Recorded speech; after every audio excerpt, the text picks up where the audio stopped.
It was 2 days before the Passover. And the scribes and the Pharisees were looking for a way to kill him. But Jesus, however, was in the home of Simon the leper. And they were relaxing at the table, enjoying a meal, when suddenly this woman comes in, carrying an alabaster jar of extremely expensive ointment. She breaks it and pours it over his head. Well, some of those present were grumbling, and they're saying, "What a waste of precious perfume. It could have been sold for a year's wage." And they accosted her. And Jesus said to them, "Leave her alone." Why? Why are you giving her so much trouble? She has done a beautiful thing for me. You will always have the poor with you, but you will not always have me. Listen. I tell you that wherever the gospel is preached throughout all of the world, what this woman has done will be told in memory of her. And then, that is when Judas went to the chief priests and the scribes in order to hand Jesus over. Of course, they were delighted, and they offered him and they promised him money. And it was from that moment on that Judas began looking for a way to betray Jesus. On the first day of unleavened bread, when the Passover lamb is sacrificed, Jesus' disciples came to him and asked him, "Where do you want us to go to make preparations for you to eat the Passover?" So he sent two of them, saying, "Go into the city, and a man carrying a jug of water will meet you. Follow him, and whatever house he enters, say to the owner of that house, 'The teacher says, where's my guest room where I may eat the Passover with my disciples?' He'll show you a large room upstairs, furnished and ready." So they went into the city, and they found everything just as he had said, and they prepared the Passover meal. When it was evening, Jesus came with his disciples. And when they'd taken their places and were eating, Jesus said to them, "Truly I tell you, one of you will betray me, one who's eating with me." They were all really upset and began saying to him one after another, "Surely not I, surely not I." Jesus said to them, "It's one of the 12, one who's dipping bread into the dish with me. For the Son of Man goes as it is written about him. But woe to that one by whom he is betrayed. It would have been better for that one if he'd never been born." While they were eating, he took a loaf of bread, and after blessing it, he broke it, and he gave it to them, saying, "Take, this is my body." Then he took a cup, and he gave it to them, and they all drank from it. And he said to them, "This is the covenant of my blood, which is shed for many. Truly I tell you, I'll not drink again of the fruit of the vine until that day when I drink it new in the kingdom of God." And then after they sung the hymn, they went up to the Mount of Olives.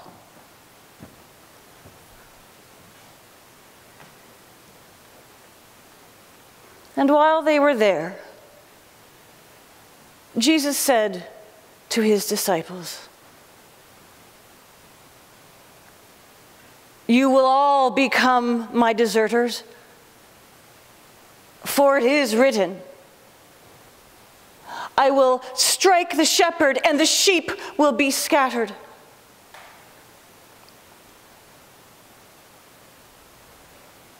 But after I'm raised up, I will go before you to Galilee. Peter said to him, come on, Lord, even though all will become your deserters, I will not.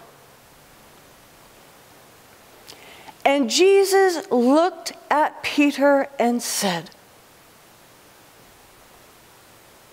truly I tell you, this day, this very night, before the cock crows twice, you will deny me 3 times. And Peter said to him, oh, Lord, even though I must die with you, I will not deny you. And all of them said the same. It was under the cover of night when they came to this place, their favorite place called the Garden of Gethsemane.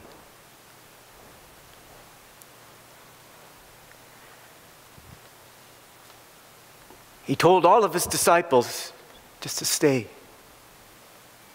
Stay here while I go and pray. And he took Peter and James and John. And as he was going,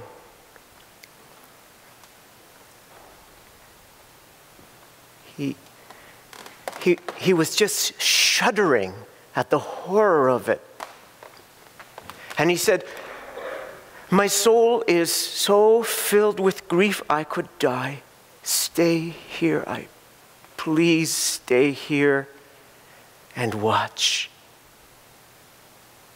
And then he went over a little bit further and he fell down on the ground and he was somehow hoping and praying that this cup would be taken away from him. And he said, Abba God, he said, my Abba Father, I know that all things are possible with you. Just take this cup away from me, he said. And then he said, but not my will, but your will be done. And he came back. And he found them sleeping. And he said, Simon, you couldn't stay awake for even just 1 hour? Simon, pray that you will not fall into the power of temptation. And he said that the spirit is strong, but the will is so fickle. And he went back and he prayed the same thing. And when he came back, he found the disciples, their eyes were so heavy. They didn't know what to say.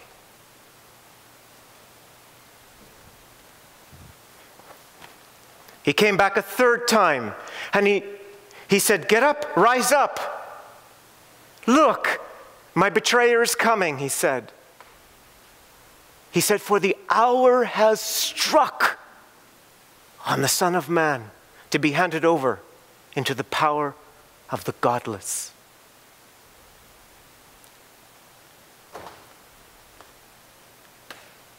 And who was there? It was Judas,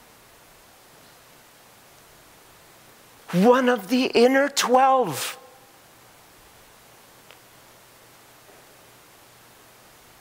He came with a band of men who were armed with clubs and sticks. And he had made a signal with them. He said to them, the one that I kiss, grab hold of him and lead him away. So immediately Judas went to Jesus and he said to him, Rabboni, And he kissed him. And so they grabbed Jesus. And then somebody whacked off the high priest's ear. And Jesus said, wait a minute. He said, am I a terrorist that you come up against me with clubs and sticks? Listen, I was with you every day in the temple, teaching in the temple courts. Why not then? But the script must be played out, doesn't it? And as soon as he said that, all of his disciples, all of them just bolted, took off. But here's something. There was a young man. He was just wearing a linen cloth. And when they grabbed him, he ran away stark naked. But he left this linen cloth behind. Curious.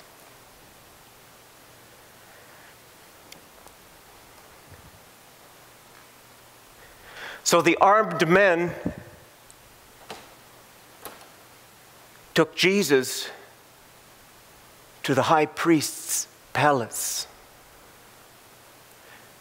And the whole Sanhedrin had gathered together. The chief priests and the scribes, and of course the elders were there too. They all had taken their seats. Peter, however, had been following at a distance. And you know something?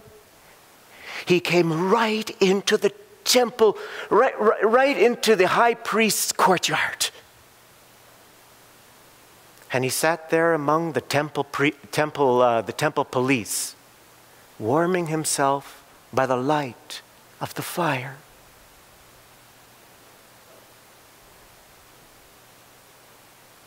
The whole Sanhedrin had gathered together, and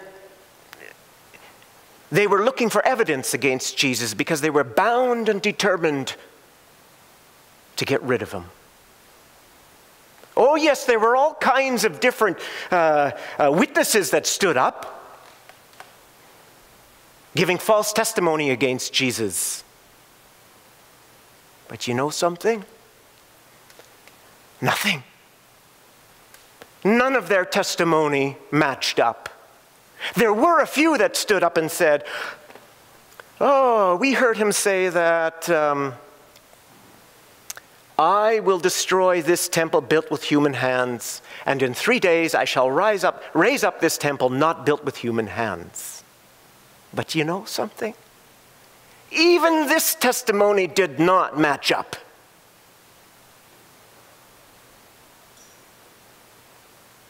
And that's when the high priest took his position in the center. And he said to Jesus, no answer? Do you not hear all of these accusations against you? Jesus did not open his mouth. And then the high priest said, you, the Messiah, the Son of the Blessed One? And Jesus then said, am I? You will see with your own eyes. You will see the Son of Man hoisted up and enthroned at the right hand of God, coming in clouds of power. Oh, the high priest tore his garments. And he said, what more witnesses do we need? He said, you've heard the blasphemy. Well, he said to the whole Sanhedrin, what do you all think? And all of them together condemned him, said he was a man worthy of death.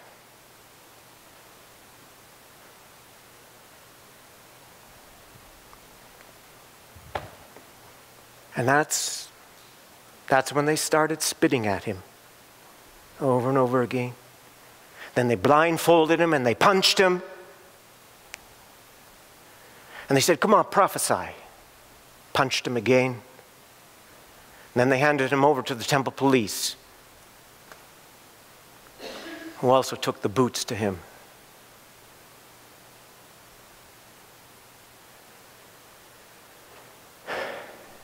Of course, meanwhile, Peter was down below in the courtyard, warming his hands. And while Peter was below in the courtyard, a servant girl of the high priest came by. She noticed Peter warming himself by the fire, and she stared at him. And she said, "You also were with that man, Jesus of Nazareth." But Peter denied it. He said, "I do not know or understand what you are talking about." And he went out into the forecourt, and the cock crowed. Okay. And then upon seeing him, the servant girls said to the bystanders, "He's one of them. He knows Jesus of Nazareth. This man is one of them." But again, Peter denied it.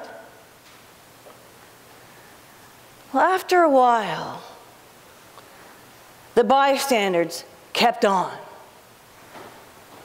And they said to Peter, "Come on.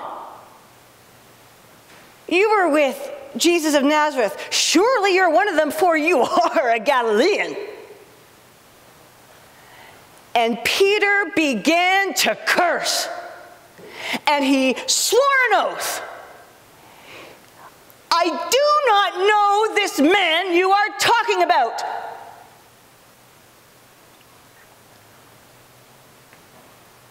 And at that moment, the cock crowed for the second time. Oh.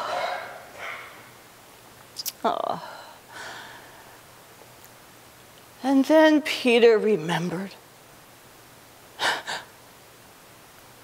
He remembered what Jesus had said to him. That before the cock crows twice, you will deny me 3 times.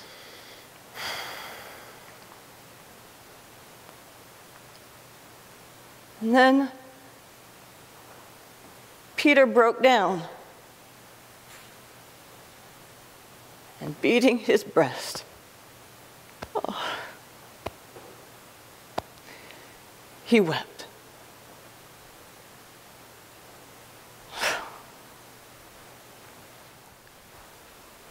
As the sun came over the horizon, this was the first watch of the day.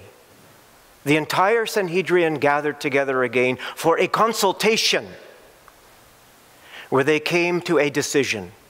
Jesus had already been bound, and they took him away, and they brought him to Pilate.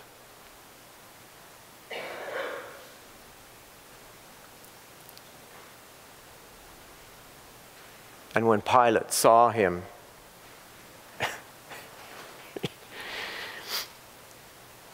he said, You are the king of the Jews?"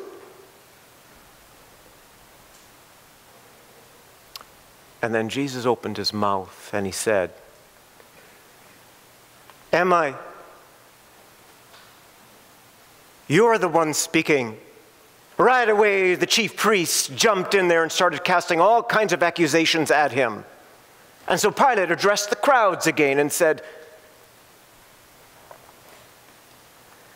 yeah.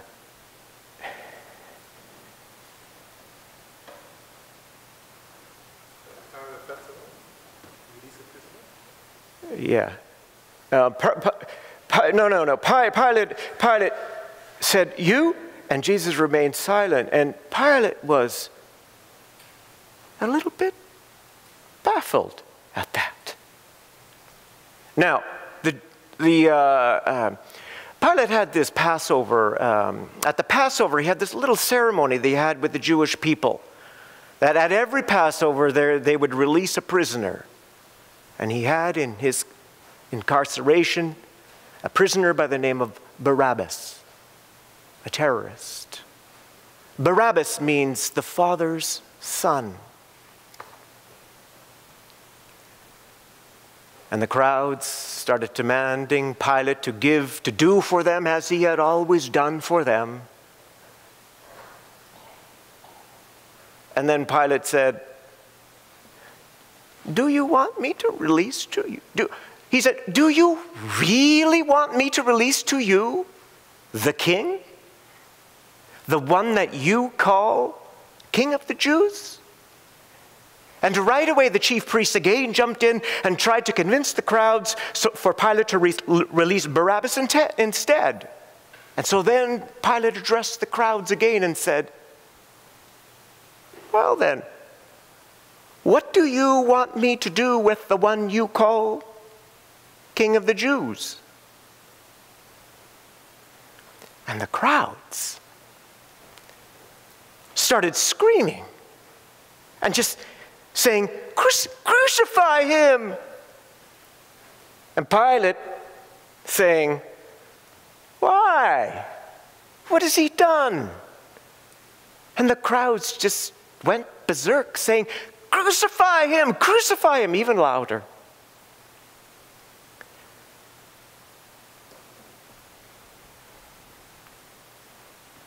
So Pilate handed Barabbas over to them, the terrorist. But Jesus, he had publicly flogged. And after that, he handed him over to the Roman security forces to be hoisted up on a cross. And they took him. And they brought him to a place called the barracks, the Praetorium.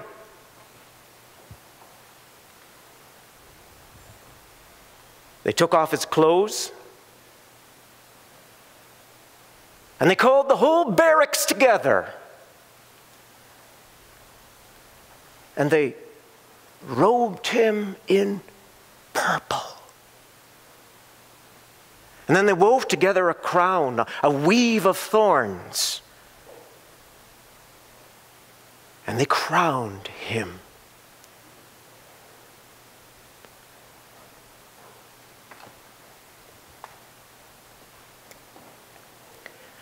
And they began saying, "Hail, King of the Jews! Hail, King of the Jews!"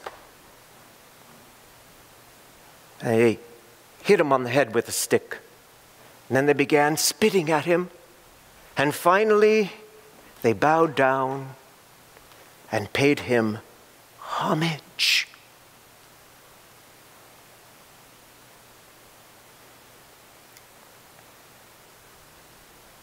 And then they led him out into the streets on a parade to be hoisted up on a cross.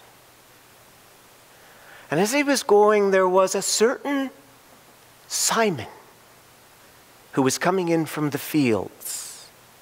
A certain Simon of Cyrene, who was the father of Alexander and Rufus. And they forced Simon to pick up the cross and to follow Jesus.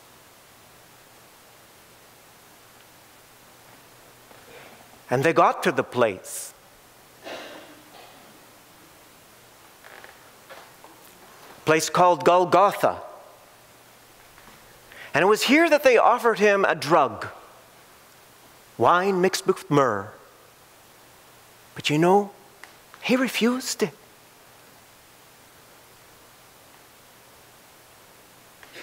And after they had hoisted him up on the cross, the security guard, the Roman soldiers began throwing dice to divide up his clothing.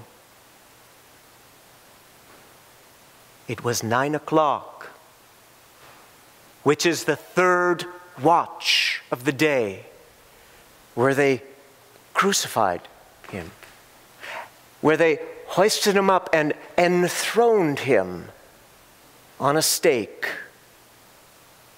And then above him there was a placard, and inscribed on the placard said, "King of Judea." And then they hoisted up two revolutionary bandits, one on his right hand and the other on his left hand.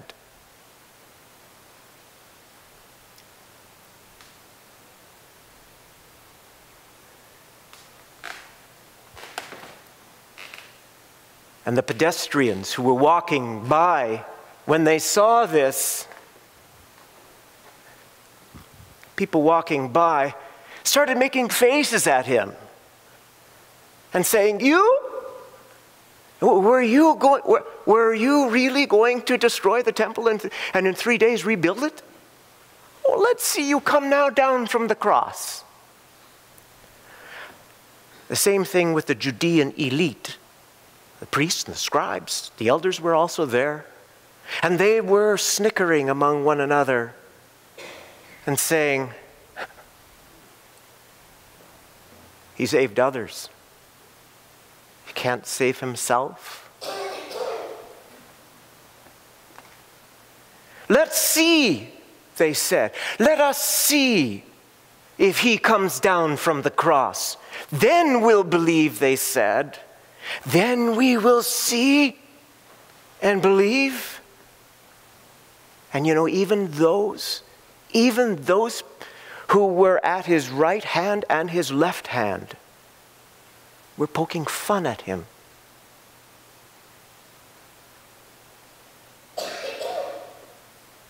And then at noon, the 6th watch of the day, a great darkness poured out over the whole land.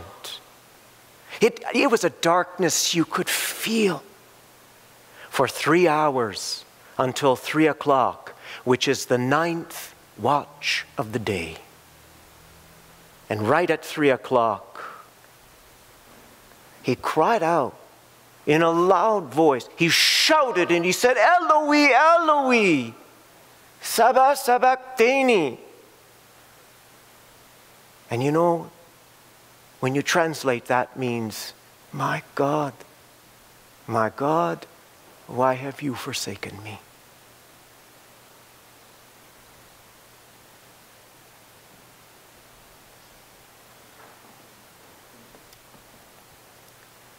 Somebody said, "See? He's crying for Elijah." So somebody else ran and brought a sponge soaked with myrrh and wine, put it on a reed and held up to him and said, "Leave him alone. See, let's see if Elijah comes and takes him down from the cross." But Jesus again cried out in this loud shout and breathed his final breath. And then there was a ripping sound. The curtain in the temple was ripped in two from top to bottom. Yes, ripped right in half. And the centurion, the soldier who was watching all these things, when he watched how Jesus breathed his final breath, he said, he said, "So, this man really was the Son of God." Now you have to understand that this was a day called the Day of Preparation. All these things took place on the Day of Preparation, a day of purging. And so a wealthy landowner, an elite member of the Sanhedrin, a man by the name of Joseph of Arimathea, screwed up his courage and went before Pilate to ask for Jesus' corpse. And again, Pilate was just baffled that Jesus had died so quickly. And so he summoned his centurion, who was right there with him, and confirmed that he had died, and then handed the body over to this man. So this member of the council went out and bought some linen. And he dismounted the body, and he quickly rolled it up in some linen. And he disposed of the body in a large cave that had been hewn out of rock. And then he rolled this huge boulder over it and blocked the entrance.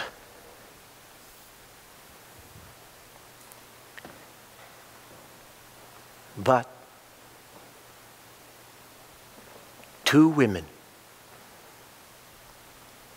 Mary Magdalene and Mary, the mother of Joseph, they saw all of these things.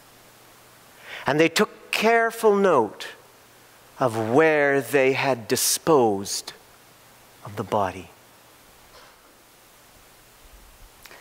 When the Sabbath was over, Mary Magdalene, Mary, the mother of James, and Salome bought spices so they might go and anoint his body.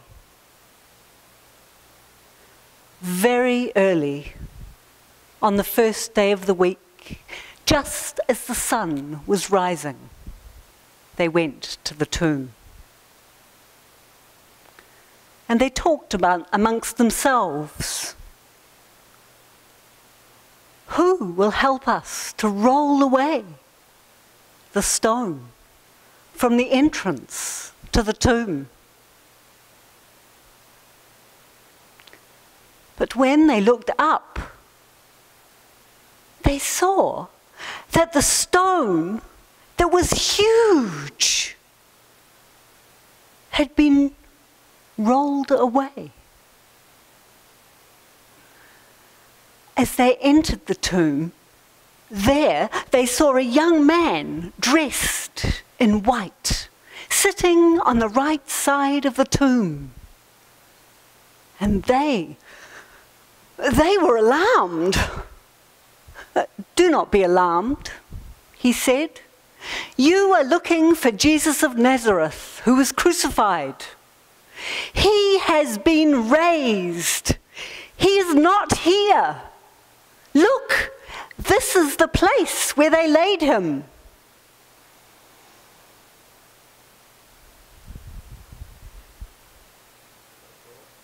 But go, tell his disciples and Peter that he has gone ahead of you to Galilee. There you will see him, just as he told you. They fled the tomb in fear and trembling. And they said nothing to anybody. They were silent with fear.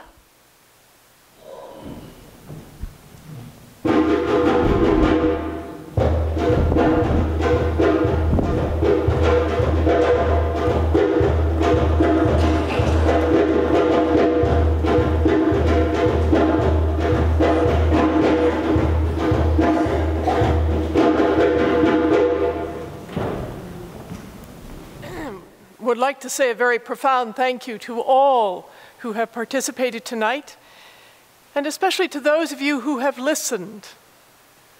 I don't think I have ever heard the gospel listened to so attentively. The silence and the listening tell me that you have heard it in a new way.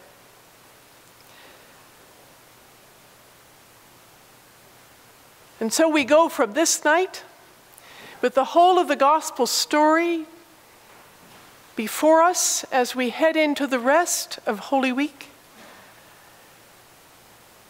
And I pray that you will remember the voices you heard this night, the passion of the tellers, the heart of the good news, and will hold it in your heart so that you can tell it. Let us go in peace to love and serve the Lord. Thanks be to God.